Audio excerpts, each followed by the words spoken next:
अभी हम international relations से पे आने से पहले हम जनरल सीएसएस के बारे में डिस्कस करते हैं कि सीएसएस में ये जो इंटरनेशनल रिलेशंस हैं या पॉलिटिकल साइंस है, इनमें इन दोनों में से कौन सा सब्जेक्ट लेना चाहिए। अगर आप लोगों का इंटरेस्ट ग्लोबल पॉलिटिक्स में है, करंट पॉलिटिकल डायनामिक्स में है, तो आप इंटरनेशनल रिलेशंस लें, ठीक है। अगर आपको लगता है कि आपकी इनमें कोई दिलचस्पी नहीं है, पॉलिटिकल साइंस में भी कोई दिलचस्पी नहीं है, तो फिर तो कोई तुक नहीं बनता, कोई भी सब्जेक्ट लेने, पॉलिटिकल साइंस लें, उतनी मेहनत में वो भी अच्छी मार्क्स दे देता है, ठीक है। तो सबसे पहले जब भी आप इंटरनेशनल रिलेशंस का सब्जेक्ट लें तो ये ध्यान करें कि आपको ग्लोबल पॉलिटिक्स में इंटरेस्ट डेवलप करना होगा, ठीक है। और उसके साथ साथ ये 200 मार्क्स का सब्जेक्ट है, पार्ट 1 एंड पार्ट 2, ये अलग पेपर्स होंगे, ठीक है। पार्ट 1 का सिलेबस अलग है, पार्ट 2 का सिलेबस अलग है। इस वक्त जो आपको स्क्रीन पे विजिबल है ये सिर्फ पार्ट 1 का सिलेबस है, ठीक है। पार्ट 1 एंड पार्ट 2 का जो सिलेबस है वो एक दूसरे के साथ बिल्कुल अलाइन करता है। पार्ट 1 बिल्कुल बेसिक्स है कि इंटरनेशनल रिलेशंस है क्या चीज, ठीक है। इसमें कोई सोच विचार नहीं करनी पड़ती, बिल्कुल बेसिक्स है, मैकेनिज्म क्या है इंटरनेशनल रिलेशंस का। जैसे कोई थ्योरेटिकल एनालिसिस नहीं होता, पर्सपेक्टिव नहीं होता किसी भी चीज को अंडरस्टैंड करने के लिए, तो वो आईआर पार्ट 1 सिर्फ फाउंडेशन देता है। जो आईआर पार्ट 2 है वो बिल्कुल एनालिसिस बेस्ड है, उसमें दूसरे ये जो है टेक्निकल ग्राउंड्स डेवलप करने वाली चीज सिर्फ पार्ट 1 में है, और एनालिसिस वाली जो अपर वाली साइड है वो पार्ट 2 में है, ठीक है। तो मतलब पार्ट 2 आपको कभी नहीं आ सकता जब तक आपने पार्ट 1 सही तरीके से पढ़ा नहीं है, ठीक है। और इनके टॉपिक्स एक दूसरे के साथ मिलते हैं। फॉर एग्जाम्पल फॉरेन पॉलिसी है, पार्ट 1 में भी है, पार्ट 2 में भी है। जब पार्ट 1 में करेंगे तो हम क्या करेंगे कि फॉरेन पॉलिसी है क्या चीज, उसके कंपोनेंट्स क्या हैं, वो कौन बनाता है, उस पे इन्फ्लुएंसेस कौन से फैक्टर्स करते हैं, वगैरह वगैरह वगैरह। जब पार्ट 2 पे आएंगे तो फॉरेन पॉलिसी हम पढ़ेंगे, तो हम ये समझेंगे कि पाकिस्तान की फॉरेन पॉलिसी क्या है, इंडिया की फॉरेन पॉलिसी क्या है, मतलब बनी बनाई चीज, उस पे हम एनालिसिस पार्ट 2 में करते हैं। बाकी पार्ट 1 में हम मैकेनिज्म को स्टडी करते हैं कि कौन सी थ्योरीज, कौन सी अप्रोचेस, कौन सी चीजें इस पे अप्लाई हो सकती हैं, ठीक है। तो इसमें मैं आपको बात बताऊं कि 6 जो कंपलसरी सब्जेक्ट्स होते हैं वो तो सबके लिए सेम सब्जेक्ट्स हैं। अगर वो मुश्किल आ गए तो सबके लिए मुश्किल होंगे, तो वहां पे जो है ना, जो मेहनत करते हैं लोग, उनमें इतना डिफरेंस नहीं होता, मार्क्स का इतना कोई खास डिफरेंस नहीं होता। बट ये जो ऑप्शनल सब्जेक्ट्स है ना, पूरा पोजीशन का जो डिफरेंस है ना वहां पे क्रिएट होता है, ठीक है। 20-20 मार्क्स का, 30-30 मार्क्स का जो बड़ा डिफरेंस आता है, जिसको कोई सरमाउंट नहीं कर सकता, खत्म ही नहीं कर सकता, वो कहाँ से आता है, वो ऑप्शनल सब्जेक्ट से आता है। तो अगर आपने एक मार्क अपने एक क्वेश्चन में इंक्रीज की तो 12 सब्जेक्ट्स हैं, ठीक है। तो आप समझें कि हर उसमें जो है, आप एवरेज ले लें कि हर जो है सब्जेक्ट में 5 क्वेश्चंस हैं तो 5 मार्क्स, तो 12 सब्जेक्ट्स में 60 मार्क्स। जो सब्जेक्ट आप, जो सीएसएस का अटेम्प्ट आप 550 पे फेल कर रहे थे, अब वो 612 पे आप क्या करेंगे, पास करेंगे, ठीक है। तो एक एक मार्क की पूरी जंग है। तो जब तक आपकी पूरे सब्जेक्ट पे कोई ग्रिप नहीं होती, आप कभी भी एक मार्क इंक्रीज नहीं कर सकते। पहली बार आप किसी से चेक कराएंगे तो वो आपको 6 मार्क्स देगा, 8 मार्क्स देगा, बट ये आपको इंक्रीज करके 14, 15, 16 पे मार्क्स लेके आनी। जब आप 14, 15, 16 पे मॉक में लेके आएंगे मार्क्स, तभी आपकी 16, 60 एंड 70, अगर सब्जेक्ट हिट हुआ है तो 50 या 40, बट आप फेल नहीं होंगे, ये तयशुदा बात है, ठीक है। तो सबसे पहले दूसरी बात, इंटरनेशनल रिलेशंस हो या कोई भी सब्जेक्ट हो, आपको करना क्या है कि जो वर्ल्ड रिकॉग्नाइज्ड बुक्स हैं, जो वर्ल्ड रिकॉग्नाइज्ड पब्लिकेशंस से जो बुक्स आते हैं, या जो एफपीएससी ने अपने सिलेबस में रिकमेंडेड रीडिंग्स दी हुई है, तो आपको क्या करना है, उनको टच करना है। फॉर एग्जांपल इकराम रबानी जैसे, या कोई और भी आथर हो सकता है पाकिस्तानी, जैसे भी आथर हैं पाकिस्तानी पब्लिकेशन, आथर की बात नहीं कर रहा, पब्लिकेशन जो मतलब ये फॉरेन पब्लिकेशन हैं, कहीं से मिला मिला के विकिपीडिया से डाउनलोड करके वहां से दूसरी वेबसाइट से, दूसरे किताब से चोरी करके वो मिलाते हैं, तो वो पब्लिकेशन बिल्कुल नहीं पढ़ना। उसका नुकसान, एक तो आपको टाइम भी ज्यादा लगेगा, दूसरी चीज ये है कि आपकी कोहेरेंस और एनालिसिस डेवलप ही नहीं होगा, तो आप पार्ट 2 कैसे करेंगे? पार्ट 2 आप कर ही नहीं पाएंगे, आपकी मार्क्स ही कम आएंगी। तो इसलिए आपको क्या करना है कि उस तो जेनरिक होता है, ये जो होता है ना इंटरनेशनल और रीडिंग्स जो होती हैं, बट वो आपका एनालिसिस डेवलप करती हैं। तो आपको क्या करना है कि उन पब्लिकेशंस के पास जाना है, और कोई भी एक बुक आप ना उठाएं। कोई भी जो एक बुक होता है ना, वो कभी भी आपकी नीड पूरी नहीं कर सकता, ठीक है। हर जो होता है राइटर, उसकी उसका इंटरेस्ट होता है, उसका फेवरेट टॉपिक्स होते हैं, वो उस पर ज्यादा फोकस करता है, दूसरे टॉपिक्स को बस बुक को कंपाइल करने के चक्कर में बाकी रख लेता है। तो आपको क्या करना है कि ढूंढना है कि कौन सा टॉपिक किस बुक में है, ठीक है। मैं आपकी हेल्प करूंगा, वो मैं आपको बताऊंगा। अगर उसके बयान पे आप जाना चाहें तो वो आप खुद भी ढूंढ सकते हैं, ठीक है। तो आपको इंटरनेट, जहाँ पे बुक्स में हमें दिक्कत होगी तो हम क्या करेंगे, रिसर्च पेपर्स की तरफ जाएंगे, ठीक है। वहां से हमें बनी बनाई चीज मिलेगी। वरना हम जो अच्छी वेबसाइट्स हैं, जिनकी एक मुआशरे में स्टैंडिंग है, क्वालिटी मटेरियल लिखते हैं, तो हम उनकी तरफ चले जाएंगे, जहाँ पे हमें बना बनाया मटेरियल मिल जाएगा, बट अच्छे तरीके से मिलेगा। ऐसे जैसे आम नोट्स होते हैं उस तरीके से वो नहीं होते, वो अच्छे होते हैं और आपको क्रिटिकल एनालिसिस डेवलप करते हैं। तो बात ये हुई कि आपको क्या करना है, ये इंटरनेशनल पब्लिकेशंस को टच करना है। दूसरी बात कि आप अगर सिलेबस आपको अगर नजर आ रहा है, तो ये जो मैंने बनाया पूरा सिलेबस पार्ट 1 का है। अगर आप ये अंदाज आप अगर आप पहले जो पहला लेक्चर है जो इंट्रोडक्शन टू आईआर, यहाँ से लेके जो इंटरनेशनल पॉलिटिकल इंस्टीट्यूशंस हैं, ठीक है, अगर आप ये अगर स्टार्टिंग प्रिपरेशन कर रहे हैं, तो आप ये अगर वो करेंगे, डिटर्मिनेशन करेंगे कि मैं पूरी आउटलाइन मतलब पूरा सिलेबस बनाऊंगा, तो हो सकता है आप बना भी लें, बट आपका टाइम वेस्ट होगा और कोई खास फायदा नहीं होगा। तो आपको करना क्या है, फॉर एग्जाम्पल मैं आपको एक मिसाल देता हूँ। एक रूम है, रूम जितनी कोई खाली जगह है 15 बाय 15 फुट की, ठीक है, वो बिल्कुल रॉकी है। अगर कोई आपको 10 पौधे दे, वो सिलेक्टेड पोजीशंस करके दे कि वहां पे आपको क्या करना है, प्लांट करना है और बड़े जो है दरख्त बनाना है, ठीक है। तो दो बंदे हैं, दोनों बंदों को वही टेरेन मिलता है, उतनी स्पेस मिलती है, उतनी चीजें मिलती हैं, और उनको ये भी इजाजत है आप कोई भी जो है मिट्टी वगैरह लें, अच्छी मिट्टी वगैरह। एक बंदा क्या करता है कि वो 1 फुट नीचे पूरा गड्ढा खोद खोद के एक नई मिट्टी डालता है, ठीक है, वो 10 पौधे उसमें उगाता है, ठीक है। दूसरा बंदा क्या करता है, जहाँ पे सिलेक्टेड पोजीशन से उसके आगे पीछे मिट्टी निकाल के दूसरी मिट्टी डाल के वो भी काम करता है। तो स्मार्ट टेक्निक किसने की, जो दूसरे नंबर पे था, उसने अपना काम जल्दी खत्म कर लिया। काम तो दोनों ने खत्म किया, ठीक है, बट एक ने स्मार्ट तरीके से मिनिमम एक्सर्शन लगा के काम खत्म कर लिया।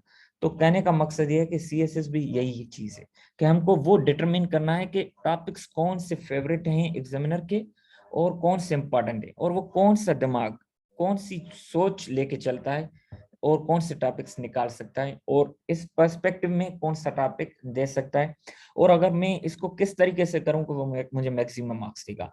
अगर वो चीजें आप एग्जामिनर की सोच के साथ पैरेलल चलेंगे, तो आप समझें कि आप अच्छी मार्क्स लेके आएंगे, फिर आपको कोई परेशानी नहीं है। आपकी रीडिंग्स भी अच्छे बुक्स से हैं और आप आपने जो है एग्जामिनर की सोच को भी पकड़ लिया है, तो फिर तो वो सब्जेक्ट्स आपसे कभी हाथ से जाएगा नहीं, ठीक है। तो मैंने सिर्फ ये पार्ट 1, इसके बाद पार्ट 2 भी करेंगे, ठीक है।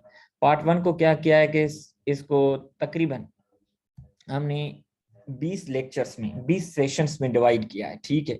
इंट्रोडक्शन टू आईआर से लेके foreign policy, determinants, decision making and analysis, ये 8 सेशंस के बाद हमने क्या किया है कि मिड सेशन मॉक एग्जामिनेशन रखा है। मिड, और उसके साथ साथ जो डेली हम टॉपिक करेंगे, उसके साथ हम क्या करेंगे, डेली जो टॉपिक किया है उसकी एमसीक्यूज बेस्ड टेस्ट हो, 10 एमसीक्यूज की या 15 एमसीक्यूज की, ठीक है।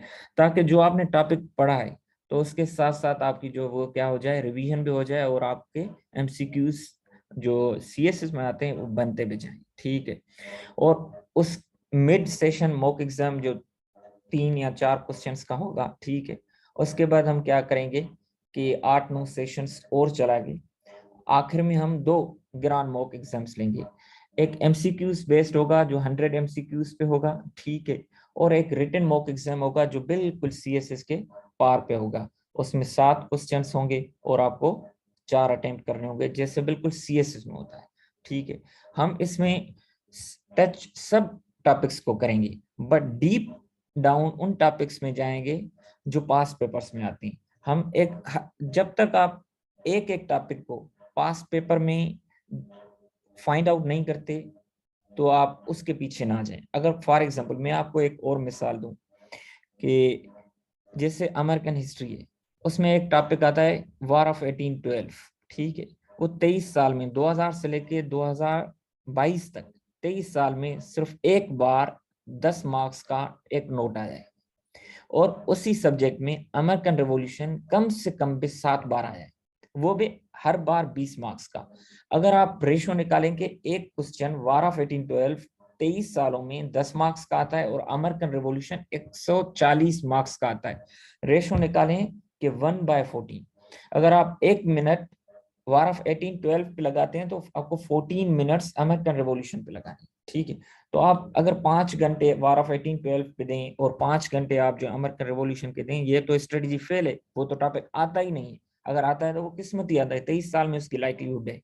तो आपको क्या करना है, फोकस उन टॉपिक्स पे करना है जो सबसे ज्यादा आते हैं, जैसे अमेरिकन रेवोल्यूशन। यहाँ पे भी जो रियलिज्म वाली थ्योरी है, न्यू लिबरलिज्म वाली थ्योरी है, वो डायरेक्ट थ्योरीज पे आती है पार्ट 1 में, और नहीं आती तो उनसे रिलेटेड कोई ना कोई क्वेश्चन आ जाता है, इसके अलावा तो पेपर हो ही नहीं सकता।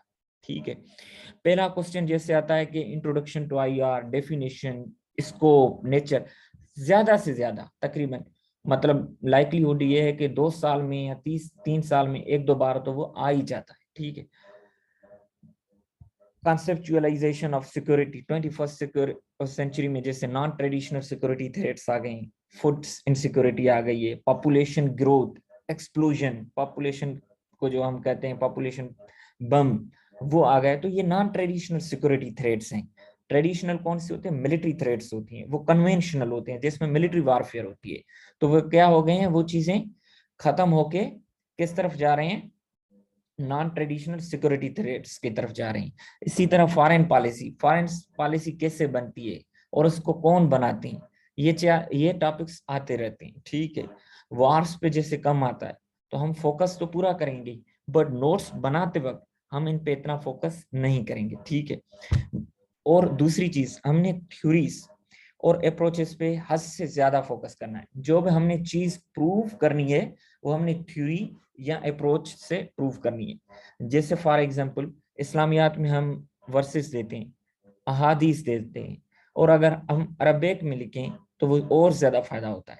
तो इसी तरह हर सब्जेक्ट का अपना मिजाज होता है। इंटरनेशनल रिलेशन से तो इसी उसमें क्या होगा कि थ्योरीज आएंगी, अप्रोचेस आएंगी, केस स्टडीज आएंगी। ठीक है, इंटरनेशनल लॉ होगा तो उसमें आर्टिकल्स आएंगे, केस स्टडीज आएंगी। ठीक है, जनरल साइंस होगा तो उसमें डायग्राम्स आएंगी। जनरल एबिलिटी होगा तो उसमें मेथड आएगा कि आपने वो मेथड फॉलो किया है या नहीं किया। ठीक है, तो हर सब्जेक्ट का अपना मिजाज है, किसी भी एक सब्जेक्ट पे आप वही मिजाज लेके सब सब्जेक्ट्स पे आप चल नहीं सकते। तो आपको क्या करना है कि हर सब्जेक्ट को अच्छे बुक्स से पढ़ेंगे तो आपको वहां से कीवर्ड्स भी मिल जाएंगे, वहां से आपको उसका मिजाज भी मिल जाएगा कि हम इसको कैसे अटेम्प्ट करेंगे। ठीक है, और तीसरी बात, उसको क्रिटिकली एनालाइज करना है हर टॉपिक को, जो करंट अफेयर हो, हिस्टोरिकल पर्सपेक्टिव में हो, तो इंटरनेशनल रिलेशंस हो, पाक अफेयर हो, करंट अफेयर हो। ठीक है, या कोई ऑप्शनल सब्जेक्ट हो, उसमें अगर कोई करंट अफेयर रिलेटेड आता है एनालिसिस क्वेश्चन, तो आपको कंक्लूजन से पहले क्या करना है कि वो क्रिटिकल एनालिसिस देना होता है। अगर आप ज्यादा मार्क्स चाहते हैं, वो हम आंसर अटेम्प्टिंग स्किल्स पे आगे चल के वो बात करते हैं।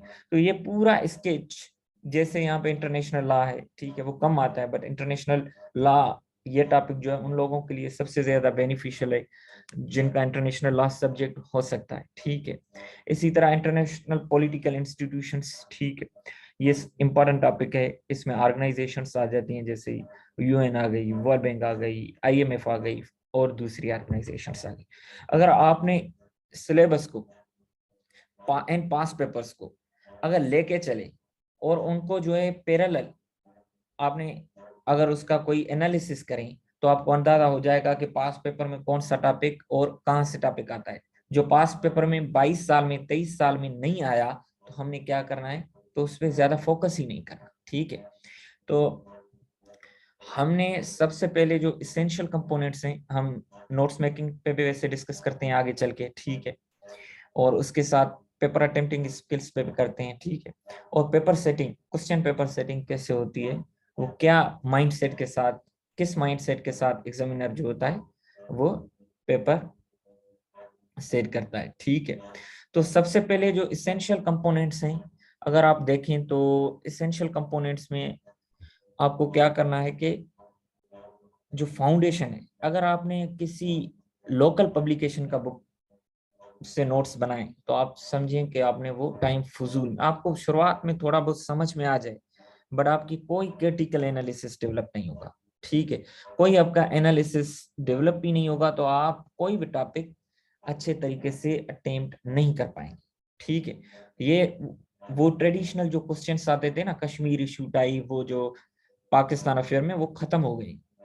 अब ये है कि जैसे ईस्ट तैमूर से रिलेटेड आ गया, 35A 370 आर्टिकल से रिलेटेड आ, तो ये अब क्या करते हैं, पूरा एनालिसिस बेस्ड क्वेश्चंस देते हैं। अगर आप देखें 2019, 20, 21, 22 के पेपर्स देखें तो आपको अंदाजा हो जाएगा, दूसरे बंदे बाहर वाले को लगेगा जनरल पेपर से कोई भी कर सकता है, बट कोई नहीं कर सकता, इसमें ज्यादा चांस होता है कि मार्क्स कम आएंगी।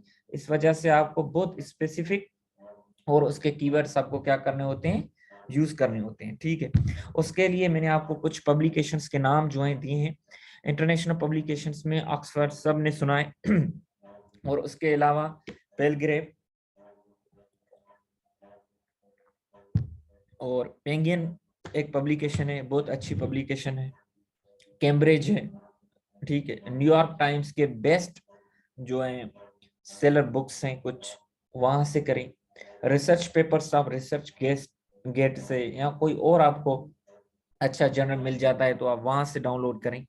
तो आप जो भी टॉपिक बनाएं, या उसके अलावा जो एफपीएससी ने रिकमेंडेड रीडिंग्स दी हैं तो उनकी पब्लिकेशंस पे यही है, ऑक्सफोर्ड है, पेंगियन है, पेलग्रेव है, कैम्ब्रिज है। तो आपको क्या करना है, वहां से टॉपिक्स ढूंढ के उन टॉपिक्स को वहां से निकालना है। जैसे आप जेर लाइब्रेरी से वो बुक्स डाउनलोड कर सकते हैं और दूसरे भी फ्री सोर्सेज हैं।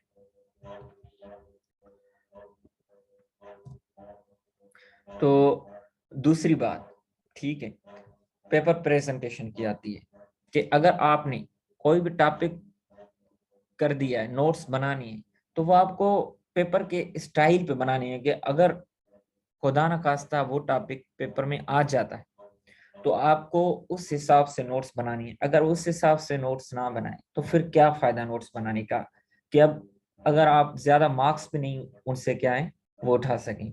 तो आपको बिल्कुल पेपर के हिसाब से चलना है कि अगर ये क्वेश्चन पेपर में आएगा तो मुझे इंट्रोडक्शन से लेके कंक्लूजन तक कौन सा मटेरियल लिखना है। वहां पे आपके दिमाग में पूरी एक एक टॉपिक की स्कीम हो। अगर आपके अंदर दिमाग में पूरी स्कीम नहीं है तो वो टॉपिक आपको कभी फायदा नहीं देगा, भले आप कहाँ से भी पढ़ें, ठीक है।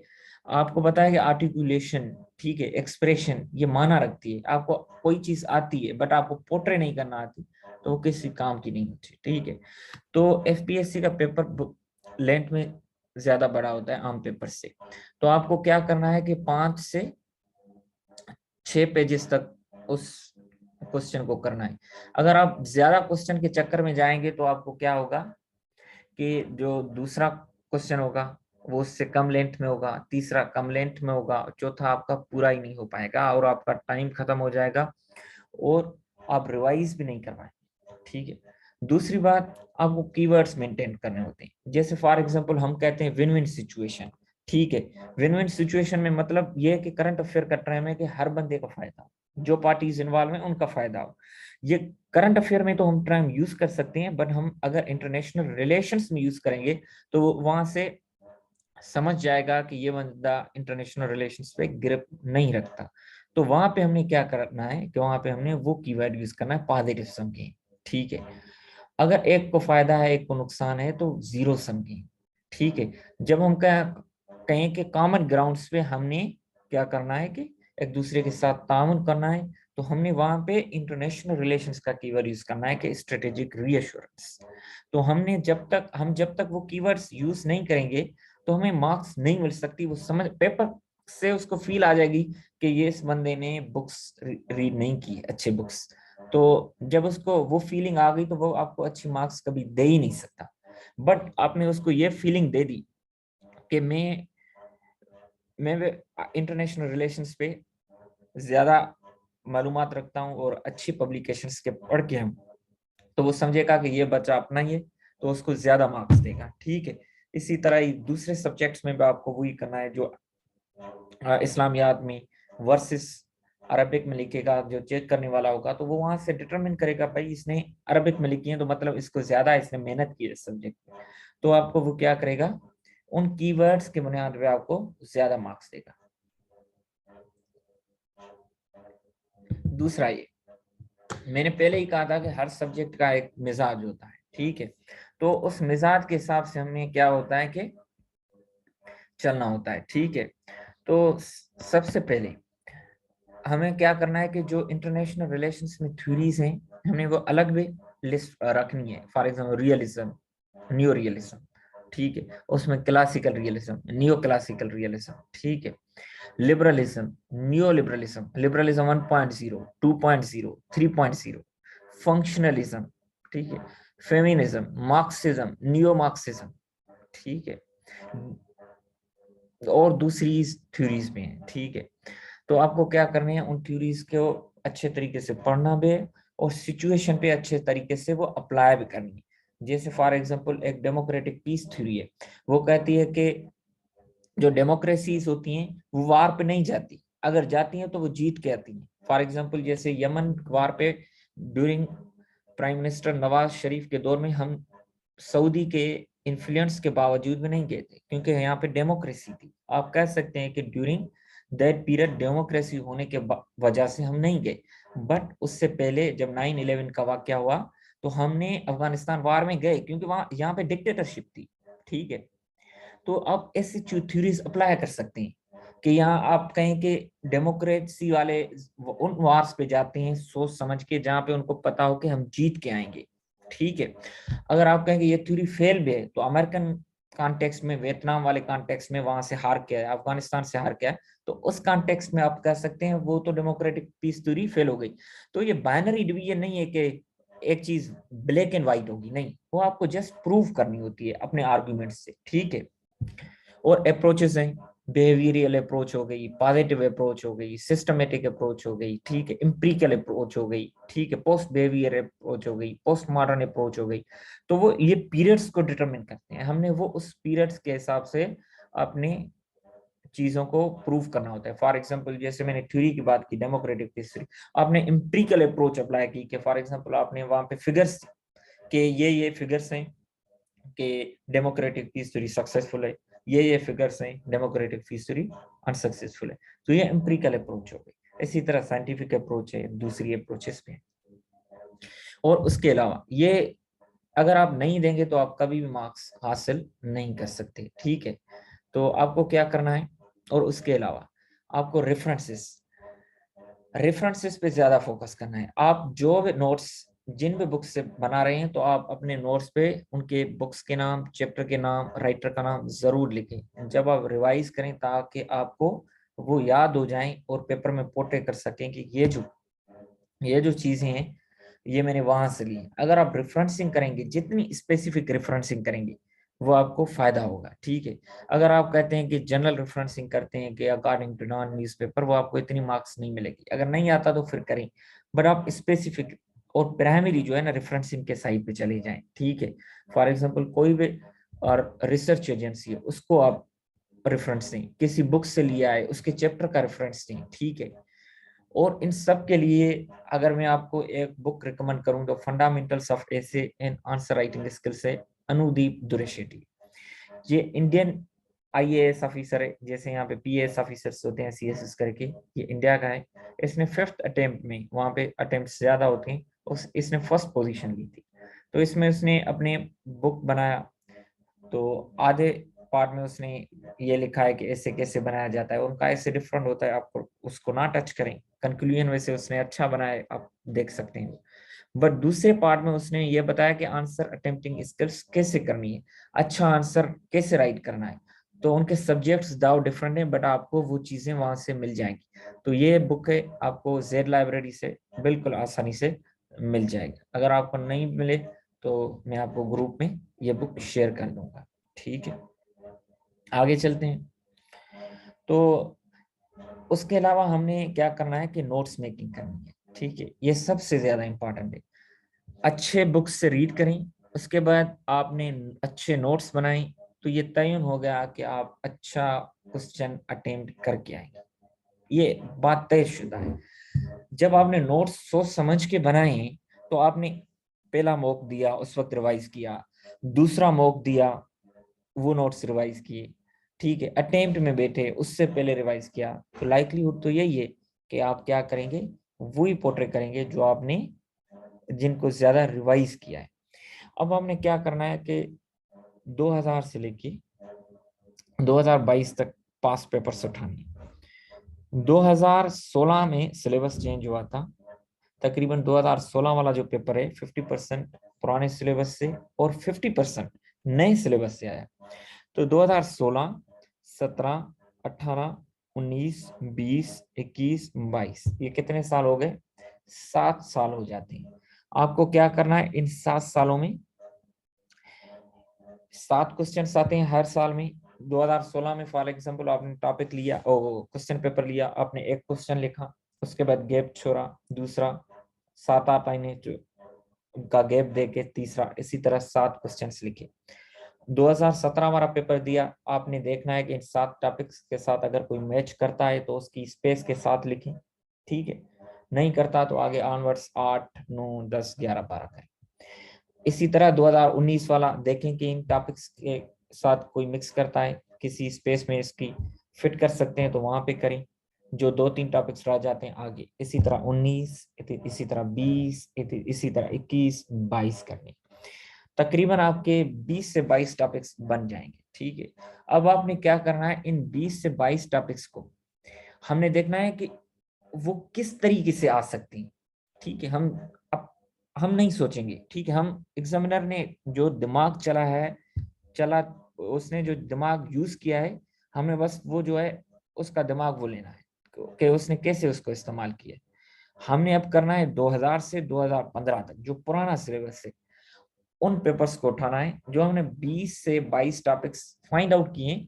सिर्फ वही टॉपिक्स से रिलेटेड हमने क्या करने हैं, वो स्टेटमेंट ढूंढ के उन स्पेसेस में लिखनी है। नया टॉपिक नहीं उठाना क्योंकि पुराना सिलेबस है। ये हम क्या कर रहे हैं, शिफ्ट कर रहे हैं। एक तो पुराना और नए टॉपिक को शिफ्ट कर रहे हैं, अलग कर रहे हैं, और दूसरा कौन सा टॉपिक इन 22-23 सालों में ज्यादा बार आया है और किस एंगल से और किस तरीके से आया। जब आपको ये पता, आपने ये कर दिया, तो आप उसके बाद जो क्वेश्चन ज्यादा बार आया है तो उसको नंबर 1, जो सेकंड पे नंबर 2, कुछ टॉपिक्स ऐसे होंगे जो उतनी बार आए होंगे सेम टाइम्स, तो उसको अपने हिसाब से तीसरा चौथा दे दें। बट कुछ टॉपिक्स ऐसे होंगे जो सिर्फ एक बार आए होंगे, उनका क्या करना है, वहां पे आपको थोड़ा दिमाग यूज करना है। फॉर एग्जाम्पल 2018 में 19 में ईरान न्यूक्लियर डील चल रही थी, तो उस वक्त ईरान न्यूक्लियर डील आ सकती थी, अब नहीं आ सकती। फलस्तीन इशू पहले आता था, बीच में नहीं आता, अब्राहम अकार आ गया तो आ गया। कश्मीर इशू डेड हो गया था, 35 और 370 आर्टिकल्स आ गए तो वो सिंगल से आ गया। तो आपको 2008-9 में यूएस इंडिया न्यूक्लियर डील हुई, उस वक्त वो क्वेश्चन आया।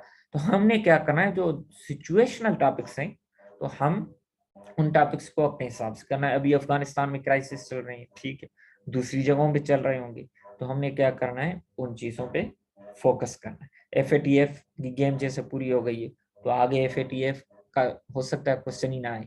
2015, 16, 17 में एनर्जी क्राइसिस पे ज्यादा क्वेश्चन आता था, अब एनर्जी क्राइसिस पे नहीं आता, अब अल्टरनेटिव एनर्जी सोर्सेस पे आता है, ग्रीन एनर्जीज पे। तो वो टॉपिक्स है एनर्जी, बट चेंज हो गया। अगर आप एनर्जी क्राइसिस पे बनाए, आपने टॉपिक तो बनाया बट किसी काम का नहीं रहा, क्योंकि एनर्जी क्राइसिस तो आता नहीं, अब आता है अल्टरनेटिव एनर्जी। तो आपको वो ये चीजें डिटरमाइन करनी है। अगर आपने अल्टरनेटिव एनर्जी से बनाया, वहां पे अल्टरनेटिव एनर्जी आने का ही चांस है, अगर एनर्जी पे आएगा तो अल्टरनेटिव एनर्जी आएगा, और तो कोई आएगा ही नहीं, कोई और नहीं आएगा। क्राइसिस वाला बात ही खत्म हो गई है। तो वो क्या होगा कि आपका टॉपिक लग जाएगा। तो इसी तरह ही टॉपिक्स लगते हैं, ठीक है। कोई ऊपर से बंदा इंट्यूशन या कोई दिमाग चला के कि मेरे टॉपिक्स कौन से, ये पास पेपर का हम पैटर्न देखते हैं, पूरा एनालिसिस करते हैं, ठीक है। आपको वही काम करना है। तो ये सिलेबस है तकरीबन, ठीक है। और तो हम सिलेबस को इस तरीके से वैसे लेके चलना है, ठीक है। पहले लेक्चर में जैसे definition and scope of international, हमने हर टॉपिक्स को वैसे टच करना है, ठीक है। टॉपिक्स कोई नहीं छोड़ना चाहिए, ताकि जिस एंगल से कोई चीज आए तो आपको वो चीज आनी चाहिए, ठीक है। बट किस टॉपिक के बारे में हमने डेप्थ में जाना है वो हमें पास पेपर से अंदाजा हो जाएगा, ठीक है। इसी तरह इसके बाद पार्ट 2 आता है, तो वो पार्ट 2 का जब भी हम सेशन शुरू करेंगे तो हम पार्ट 2 पे ज्यादा फोकस करेंगे। ये जो रीडिंग्स हैं ये सजेस्टेड रीडिंग्स हैं, ठीक है, और रिकमेंडेड रीडिंग्स हैं। आपको कोशिश करनी है कि इन टॉपिक्स में से टॉपिक्स ढूंढ के निकालने हैं, ठीक है। और ये जेल लाइब्रेरी से आप डाउनलोड करें और आप कंटेंट लिस्ट में देखें कि कौन सा टॉपिक आ रहा है, तो आप वो टॉपिक निकाल के वो स्टडी करें। अगर आप समझ सकते हैं कि आपके जो है वो नीड पूरी हो गई है नोट्स की, तो वो एंड गुड। अदरवाइज नहीं पूरी हुई तो आप दूसरा बुक उठाएं। अगर नहीं पूरी हुई तो आप किसी रिसर्च पेपर पे चले जाएं, ठीक है, ताकि आपका टाइम कम से कम वेस्ट हो। और उसके अलावा कोई भी अगर हम ऑप्शनल बनाना चाहें तो ज्यादा से ज्यादा international relations and pol science थोड़ा टाइम ज्यादा लेती है, ठीक है, 20 से 21 दिन तक। बट कोई भी दूसरा ऑप्शनल सब्जेक्ट कोई भी नाम ले, ठीक है, जो 200 मार्क्स का नहीं, 100 मार्क्स का है, वो मैक्सिमम मैक्सिमम 15 दिन और मिनिमम 10 दिन लेता है। पोल साइंस एंड आईआर की थोड़ी गेम डिफरेंट है कि उसका एक पार्ट 20, 21, 22 दिन ले सकता है, क्योंकि थोड़ा सिलेबस उसका वाइड एंड है। बट जनरल स्टडीज ये 7, 8, 9, 10 दिन का काम है। यूएस हिस्ट्री 15 दिन से ज्यादा नहीं लेना चाहिए। बट अगर आप स्ट्रेटेजी ये चलते हैं कि आपने क्या करना है, सबसे पहले कि इंटरनेशनल रीडिंग्स आपको उठानी है, ठीक है, अच्छे तरीके से नोट्स मेकिंग करनी है वहां से, और तीसरे तरीके से मॉक एग्जाम्स देने होते हैं जिससे आपकी क्या बनती है, पेपर प्रेजेंटेशन बनती है। अगर आप इन चीजों पे ज्यादा फोकस किया तो आपका कहीं पे भी वो जो है ना आपको नुकसान नहीं है। अगर सब्जेक्ट हिट भी होगा, आप मॉक एग्जाम्स देते हैं, आपकी पेपर प्रेजेंटेशन में कीवर्ड्स आना शुरू हो जाते हैं, थ्योरीज आना शुरू हो जाती हैं, अप्रोचेस आना शुरू हो जाते हैं। जो लोग मॉक एग्जाम्स के बगैर अटेम्प्ट में जाते हैं, हो सकता है वो पास भी करते जाएं, हो सकता है, बट आपकी स्ट्रेंथ ना हो, आपने उनसे सजेशन ली जो उनकी स्ट्रेंथ थी, तो आपके लिए खुदकशी साबित हो सकती है। अटेम्प्ट 3 है, ठीक है, हर अटेम्प्ट $1,000,000 का है, आपको वापस ही नहीं हो सकता। तो आपको क्या करना है कि एक एक अटेम्प्ट में पूरा फोकस करना है। लोग क्या करते हैं कि अटेम्प्ट देते हैं, 5 से 6 सब्जेक्ट्स में फेल हो गए, फिर गैप करेंगे, डिप्रेशन में चले जाएंगे, गैप करेंगे, सब्जेक्ट चेंज करेंगे, फिर नहीं इस तरीके से बनाए। इससे अच्छा है बंदा डिग्निटी के साथ फेल भी हो तो डिग्निटी के साथ हो, अच्छे नोट्स बनाए, अच्छे पब्लिकेशन से बनाए, पास पेपर को देख के बनाए, ठीक है। जो मैंने एनर्जी वाला एग्जांपल दिया, वार ऑफ 1812 वाला एग्जांपल दिया, ठीक है। तो अगर ये चीजें आप देख के बनाएंगे तो कोई भी आपकी एनर्जी या एफर्ट जो है वो जाया नहीं होगी, ठीक है। आपको उससे से ज्यादा बेनिफिट मिलेगा, ठीक है। तो वही लोग होते हैं जो स्मार्ट स्ट्रेटेजी खेलते हैं, ठीक, एनालिसिस करते हैं पास पेपर्स का, वही लोग क्या करते हैं, ज्यादा से ज्यादा मार्क्स लेके आते हैं। आपके ही दोस्त होंगे, कुछ लोग बहुत सारे ज्यादा मेहनत करते होंगे बट उनका आउटपुट इतना नहीं होगा, कुछ लोग बहुत कम मेहनत करते होंगे बट वो स्पेसिफिक करते होंगे, ठीक है, तो वो अच्छे तरीके से टॉपिक्स बना लेते हैं। अब इन सजेस्टेड रीडिंग्स को ना देखेंगे, किस टॉपिक्स ढूंढेंगे, बहुत आसान है। For example world politics trend and transformation, आपने जेड लाइब्रेरी में आपके साथ वेबसाइट शेयर करता हूँ, उस पर सर्च करें, डाउनलोड करें, ठीक है, फ्रीली। कंटेंट लिस्ट में जाएं, आपको जो टॉपिक करना है, ऐसा नहीं है कि आपने सब टॉपिक्स के हर एक दिन पे ढूंढना है, नहीं नहीं, जो टॉपिक आपको करना है तो आपको क्या करना है कि वो टॉपिक ढूंढ, मिला तो ठीक, नहीं मिला तो दूसरा, तीसरा। ये जो वो चीजें हैं ना, ये सब्जेक्ट्स के टाइटल्स वही बताते हैं इसमें क्या चीज होगी। फॉर एग्जांपल नंबर 11 पे है कि थ्योरीज ऑफ इंटरनेशनल रिलेशंस, तो दूर से ही पता लगता है कि इसमें इंटरनेशनल रिलेशंस होगी। द काज ऑफ वार्स, इसमें टाइप्स ऑफ वार्स वगैरह ये चीजें होगी, काजेस ऑफ वार्स, फैक्टर्स कौन से हैं, ठीक है। 13 पेजेस है न्यूक्लियर वेपन्स इन साउथ एशिया, ठीक है, बेहतरीन बुक है, ठीक। तो आपको वहां से अंदाजा हो जाएगा कि इसमें किस चीज को essential readings in world politics, ये हैवी बुक है, पहली बार इसके पास ना जाए, ठीक है। तो इन बुक्स के पास अगर आप जाएंगे तो आपको ज्यादा से ज्यादा क्या मिलेंगी, मार्क्स मिलेंगी। तो ये रिकमेंडेड रीडिंग्स बिल्कुल आप स्टडी करें, और उसके साथ साथ आपको क्या करना है कि पास्ट पेपर्स और ये जो है इंटरनेशनल पब्लिकेशंस को जरूर टच करना है। और एक ये 5 नंबर पे बुक है, ठीक है, कंटेम्पररी सिक्योरिटी एंड स्ट्रेटेजी। आपने क्या करना है, इस बुक से पहले आपने ग्लोबलाइजेशन ऑफ वर्ल्ड पॉलिटिक्स से थ्योरीज लाजिम करनी होती हैं, ठीक है। और उसके अलावा आपको क्या करना है कि ये थ्योरीज कैसे अप्लाई होती हैं, इन बुक्स से करनी है। नंबर 5 है कंटेम्पररी सिक्योरिटी एंड स्ट्रेटेजी। जब भी हम आगे जो भी सेशन ज्वाइन करेगा तो उसको सबसे ज्यादा फायदा ये होगा कि जो भी लेक्चर होगा जहां से बनाया गया होगा या जहां से मैंने खुद स्टडी किया है ड्यूरिंग प्रिपरेशन, तो उसके साथ वो लास्ट स्लाइड पे वो मैं शेयर भी करता हूँ, ठीक है, वो लिंक पे होती है। और दूसरा, उससे पहले जो करते हैं, जो पास पेपर में उससे रिलेटेड कोई भी क्वेश्चन आया है तो वो पूरा डिस्कस करते हैं, ताकि ये गुमान ना रह जाए कि पास पेपर्स में टॉपिक डिफरेंट तरीके से आया था और हमने क्लास में डिफरेंट तरीके से किया। तो इस चीज को मेंटेन करने के लिए पहले ही मैंने कहा कि हमने क्या करना है कि पास पेपर्स एंड आउटलाइन सिलेबस की लेके चलना है। फॉर एग्जाम्पल हमें कोई चीज पढ़ रहे हैं, अगर न्यूक्लियर वेपन्स को पढ़ रहे हैं, तो अगर न्यूक्लियर वेपन्स पे नहीं आता, न्यूक्लियर डॉक्ट्राइन पे आता है पास पेपर में, तो न्यूक्लियर वेपन पे पढ़ने का फायदा तभी होगा जब हम न्यूक्लियर डॉक्ट्राइन पढ़ेंगे ना, पाकिस्तान की, इंडिया की, ठीक है। फॉरेन पॉलिसी पढ़ेंगे तो फॉरेन पॉलिसी तो बहुत सारे ममालिक की है, but foreign policy of India, US, उसके बाद चाइना, थोड़ी मिडिल ईस्ट से रिलेटेड ये आती है। अगर हम फॉरेन पॉलिसी रिलेटेड रशिया कम आती या कोई और है, तो हमने क्या करना है, वो चीजें लेके चलनी होती है कि क्या हमने फॉरेन पॉलिसी जो किया, हमने तो रशिया का किया, बट ज्यादा बार तो यूएस का आता है, हमने यूएस को तो टच ही नहीं किया। तो हमें क्या करना है कि पास्ट पेपर्स को हम हर सेशन में लेके चलेंगे, जो टॉपिक भी होगा उससे रिलेटेड। अगर इम्पोर्टेंट नहीं होगा, अगर मैं कहूंगा अगर वो पास्ट पेपर में नहीं आया होगा तो ठीक है, या कम बार आया होगा एज कम्पेयर टू दूसरे टॉपिक्स, कोई भी टीचर आपको कहे कि ये टॉपिक इम्पोर्टेंट नहीं है, तो आप उसकी एबिलिटी चेक कर सकते हैं कि वो सच बोल रहा है या झूठ बोल रहा है, तो आप पास्ट पेपर में चले जाए, ठीक है। और उसके साथ साथ ये आपकी क्या होगा कि आपका पास पेपर भी कवर होते जाएंगे।